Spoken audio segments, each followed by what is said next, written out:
ओम नमो भगवते वासुदेवाय। आप सभी का हमारे YouTube चैनल पर हार्दिक स्वागत है।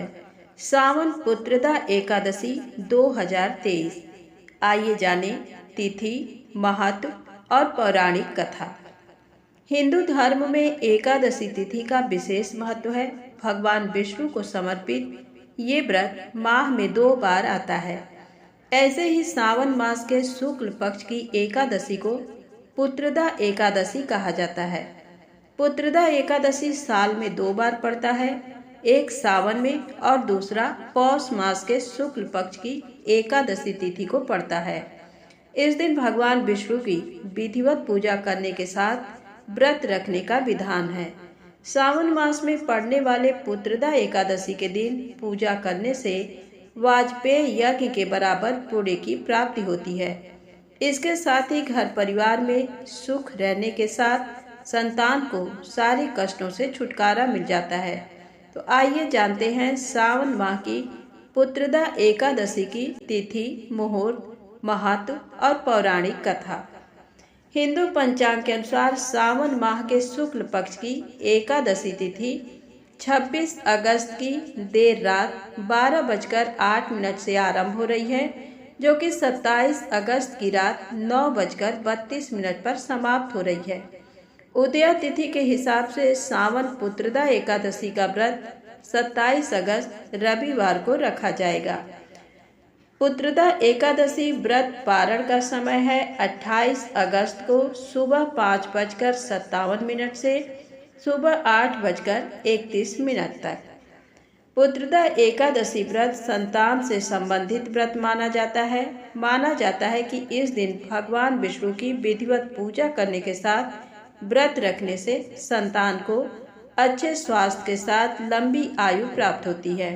इसके साथ ही जिन लोगों को पुत्र नहीं होते हैं तो इस व्रत को रखने से पुत्र की प्राप्ति होती है। इसके साथ ही घर में खुशहाली, सुख, समृद्धि आती है। अब आइए जानते हैं पुत्रदा एकादशी व्रत की पौराणिक कथा। एक बार युधिष्ठिर ने पूछा, मधुसूदन, सावन के शुक्ल पक्ष में किस नाम की एकादशी होती है? कृपया मेरे सामने उसका वर्णन कीजिए। भगवान श्री कृष्ण बोले, राजन, प्राचीन काल की बात है। द्वापर युग प्रारंभ का समय था। माहिष्मतीपुर में राजा महिजित अपने राज्य का पालन करते थे, किंतु उन्हें कोई पुत्र नहीं था। इसलिए वह राज्य उन्हें सुखदायक नहीं प्रतीत होता था। अपनी अवस्था अधिक देख राजा को बड़ी चिंता हुई। उन्होंने प्रजा वर्ग में बैठकर इस प्रकार कहा, प्रजाजनों, इस जन्म में मुझसे कोई पातक नहीं हुआ। मैंने अपने खजाने में अन्याय से कमाया हुआ धन नहीं जमा किया है। ब्राह्मणों और देवताओं का धन भी मैंने कभी नहीं लिया है। प्रजा का पुत्रवत पालन किया, धर्म से पृथ्वी पर अधिकार जमाया तथा दुष्टों को वे बंधु और पुत्रों के समान ही क्यों न रहे हों दंड दिया है। शिष्ट पुरुषों का सदा सम्मान किया और किसी को द्वेष का पात्र नहीं समझा। फिर क्या कारण है जो मेरे घर में आज तक पुत्र उत्पन्न नहीं हुआ? आप लोग इसका विचार करें। राजा के ये वचन सुनकर प्रजा और पुरोहितों के साथ ब्राह्मणों ने उनके हित का विचार करके गहन वन में प्रवेश किया। राजा का कल्याण चाहने वाले वे सभी लोग इधर उधर घूमकर ऋषि सेवित आश्रमों की तलाश करने लगे। इतने ही में उन्हें मुनि श्रेष्ठ लोमस का दर्शन हुआ। लोमस जी धर्म के तत्वज्ञ, संपूर्ण शास्त्रों के विशिष्ट विद्वान, दीर्घायु और महात्मा हैं। उनका शरीर लोम से भरा हुआ है। वे ब्रह्मा जी के समान तेजस्वी हैं। एक एक कल्प बीतने पर उनके शरीर का एक एक लोम विशीर्ण होकर टूटता गिरता है, इसीलिए उनका नाम लोमस हुआ है।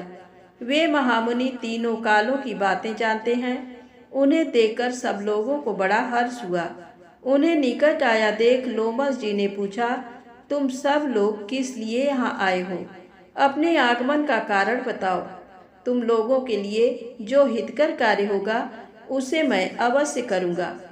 प्रजाओं ने कहा, ब्राह्मण, इस समय महीजित नाम वाले जो राजा हैं उन्हें कोई पुत्र नहीं है।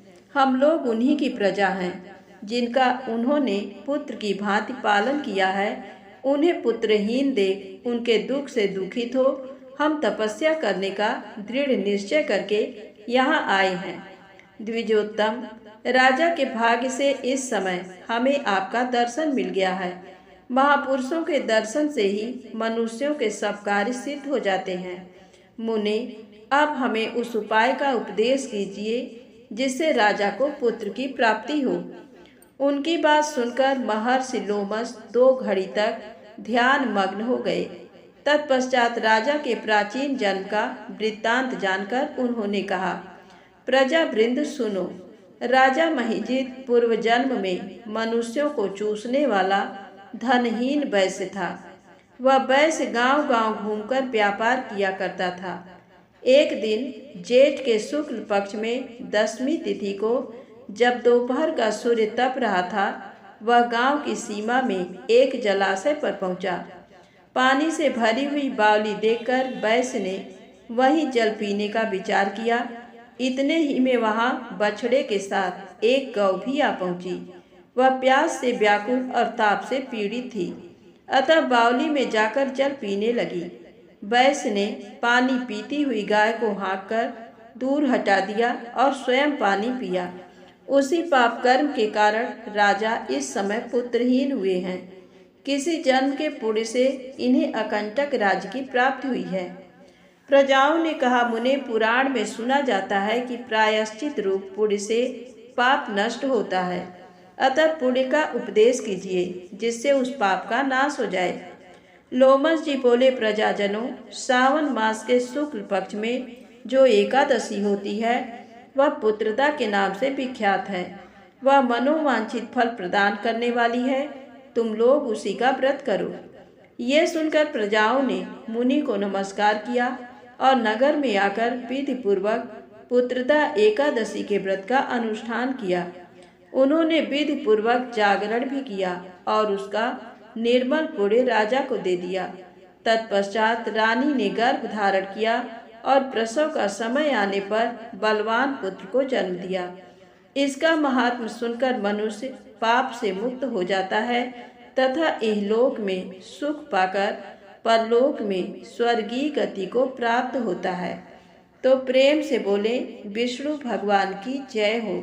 दोस्तों, यदि आपको वीडियो अच्छी लगे तो प्लीज़ लाइक अवश्य करें, चैनल को सब्सक्राइब करें, ज़्यादा से ज़्यादा शेयर करें। जय माता दी, जय भोलेनाथ।